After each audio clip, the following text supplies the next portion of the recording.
April 2, 2025 current affairs ఈ వీడియోలో చూద్దాం. 12 ఏళ్లలో అత్యధికంగా బాలల దత్తత నమోదు చేసిన దేశం భారతదేశం. India records highest child adoptions in 12 years. మహిళా మరియు శిశు అభివృద్ధి మంత్రిత్వ శాఖ కూడా పెంపుడు సంరక్షణ మరియు ప్రత్యామ్నాయ కుటుంబ ఆధారిత సంరక్షణను ప్రోత్సహించింది. అయితే చట్టపరమైన చట్టాలు మరియు శిక్షణ కార్యక్రమాలు దత్తత రేట్లను మరింత పెంచాయి. ఇది భారతదేశంలో చట్టపరమైన దత్తతకు పెరుగుతున్న ఆమోదాన్ని ప్రతిబింబిస్తుంది. ఏప్రిల్ 1, 2025న ఆర్థిక మంత్రి నిర్మలా సీతారామన్ న్యూఢిల్లీలో నీతి ఎన్సీఏఈఆర్ స్టేట్స్ ఎకనామిక్ ఫోరం పోర్టల్ను ప్రారంభించారు. దీనిని నీతి Aayog, national council of applied economic research NCAER సహకారంతో అభివృద్ధి చేసింది. ఈ పోర్టల్ 1990-91 నుండి 2022-23 వరకు భారత రాష్ట్రాల సామాజిక, ఆర్థిక మరియు ఆర్థిక పారామితులపై డేటా యొక్క సమగ్ర రిపోజిటరీగా పనిచేస్తుంది. రుణ నిర్వహణ, ఆదాయ ఉత్పత్తి మరియు ఆర్థిక జోక్యాలతో సహా రాష్ట్ర ఆర్థిక నిర్వహణకు డేటా ఆధారిత విధానాన్ని అందించడం దీని లక్ష్యం. డాక్టర్ పూనం గుప్తా మరియు శ్రీ బీవీఆర్ సుబ్రహ్మణ్యం వంటి కీలక వాటాదారులు విధాన నిర్ణయాలు, ఆర్థిక అవగాహనను మెరుగుపరచడంలో మరియు రాష్ట్రాల మధ్య సహకారాన్ని ప్రోత్సహించడంలో పోర్టల్ పాత్రను హైలైట్ చేశారు. ఛత్తీస్గఢ్లోని బిలాస్పూర్లో వివిధ కార్యక్రమాలను ప్రారంభించిన ప్రధానమంత్రి నరేంద్ర మోదీ ఛత్తీస్గఢ్లోని బిలాస్పూర్లో 33,700 కోట్ల విలువైన అభివృద్ధి ప్రాజెక్టులకు శంకుస్థాపన చేసి ప్రారంభించారు. మౌలిక సదుపాయాలు, గృహ నిర్మాణం, ఆరోగ్య సంరక్షణ, విద్య, ఇంధనం మరియు గిరిజన సంక్షేమంపై దృష్టి సారించారు. ప్రధాన కార్యక్రమాల్లో పేదల కోసం 3 లక్షల కొత్త ఇళ్లు, చాలా వరకు మహిళల పేర్లతో నమోదు చేయబడ్డాయి. రోడ్లు మరియు రైల్వేల ద్వారా మెరుగైన కనెక్టివిటీ, పునరుత్పాదక ఇంధన ప్రాజెక్టులు మరియు గిరిజన సాధికారత కోసం ప్రత్యేక పథకాలు ఉన్నాయి. స్థిరమైన అభివృద్ధి మరియు వెనుకబడిన వర్గాల అభ్యున్నతికి ప్రభుత్వం నిబద్ధతను ప్రధాని మోదీ పునరుద్ఘాటించారు. బ్యాంకింగ్ నియంత్రణ సవరణ చట్టం 2020 సహకార బ్యాంకుల నిర్వహణ, ఆడిట్, మూలధన అవసరాలు మరియు పునర్నిర్మాణంలో దాని అధికారాలను విస్తరించడం ద్వారా సహకార బ్యాంకులపై ఆర్బీఐ పర్యవేక్షణను బలోపేతం చేసింది. జూన్ 26, 2020 నుండి అమల్లోకి వస్తుంది. ఇది బ్యాంకింగ్ నియంత్రణ చట్టం 1949 యొక్క కీలక నిబంధనలను అర్బన్ కోఆపరేటివ్ బ్యాంకులకు వర్తింపజేస్తుంది. ఆర్థిక స్థిరత్వం మరియు డిపాజిటర్ రక్షణను నిర్ధారిస్తుంది. అదనంగా ఆర్బీఐ యొక్క master direction on fraud management 2024 కఠినమైన మోస నివారణ చర్యలను అమలు చేస్తుంది. అయితే మల్టీ స్టేట్ కోఆపరేటివ్ సొసైటీస్ చట్టం 2002కు సవరణలు సహకార అంబుడ్స్మన్ మరియు ఎన్నికల అథారిటీతో కలిసి ఈ రంగంలో పారదర్శకత మరియు పాలనను మెరుగుపరుస్తాయి. 2000 నోట్లలో 98.21% బ్యాంకింగ్ వ్యవస్థలోకి తిరిగి వచ్చాయని ఆర్బీఐ తెలిపింది. ఏప్రిల్ 2, 2025న రిజర్వ్ బ్యాంక్ ఆఫ్ ఇండియా 2000 రూపాయల నోట్లలో 98.21% బ్యాంకింగ్ వ్యవస్థకు తిరిగి వచ్చాయని, ఇంకా ప్రజల చేతుల్లో కేవలం 6,366 కోట్లు మాత్రమే ఉన్నాయని ప్రకటించింది. మే 19, 2023న మొదట ప్రకటించిన ఆర్బీఐ 2000 రూపాయల నోట్లను చెలామణి నుండి ఉపసంహరించుకోవాలని తీసుకున్న నిర్ణయం తర్వాత నోట్ల రద్దు తర్వాత నవంబర్ 2016లో వాటిని ప్రవేశపెట్టినప్పటి నుండి వాటి చెలామణి గణనీయంగా తగ్గింది. మార్చి 31, 2025 నాటికి చెలామణిలో ఉన్న 2000 నోట్ల విలువ 3.56 లక్షల కోట్ల నుండి 6,366 కోట్లకు పడిపోయింది.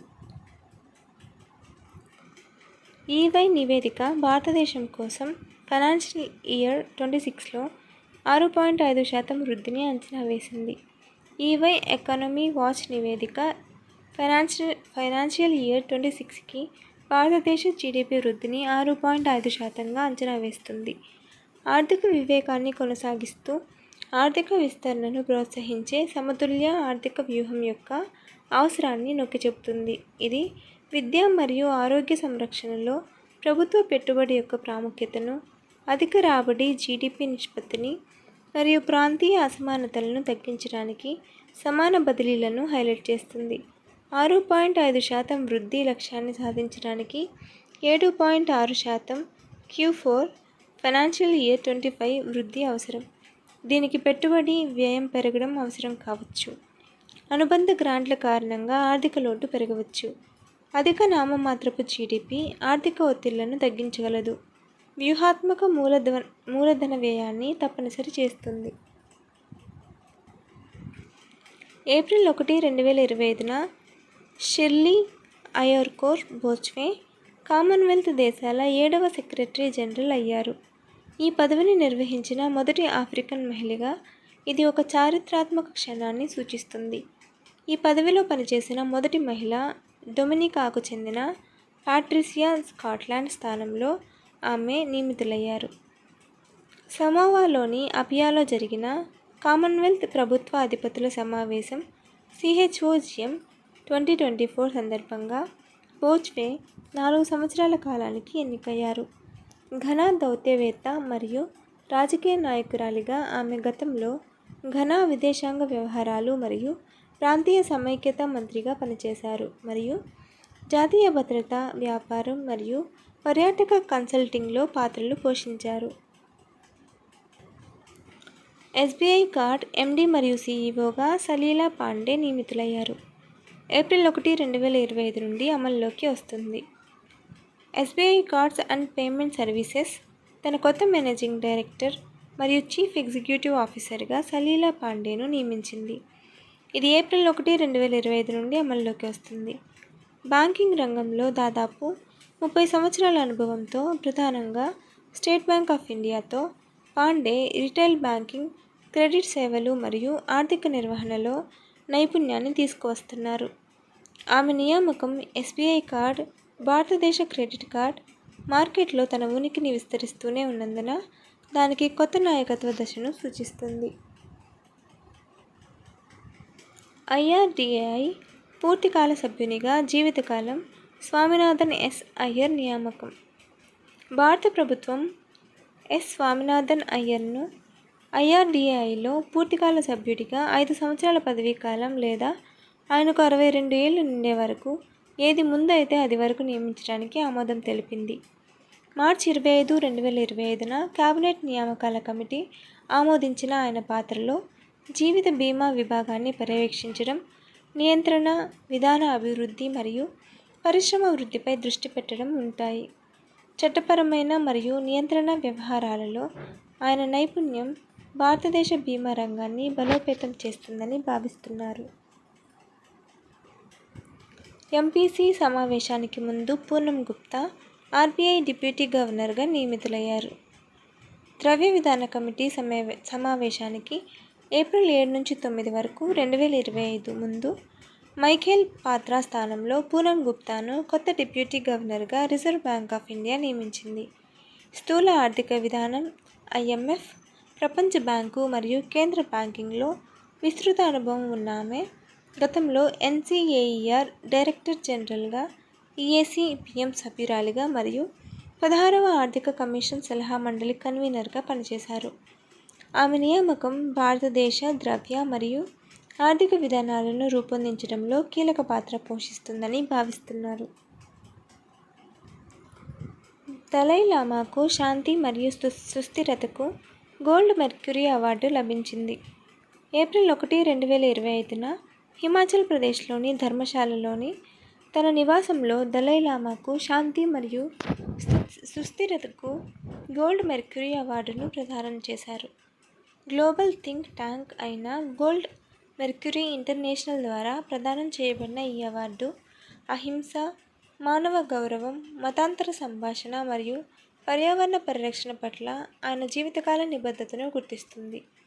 దలైలామా తన 90వ పుట్టినరోజును సమీపిస్తున్న తరుణంలో మరియు శాంతి మరియు నాయకత్వం కోసం ఆయన చేసిన వాదనను జరుపుకుంటున్న తరుణంలో ఈ గౌరవం లభిస్తుంది.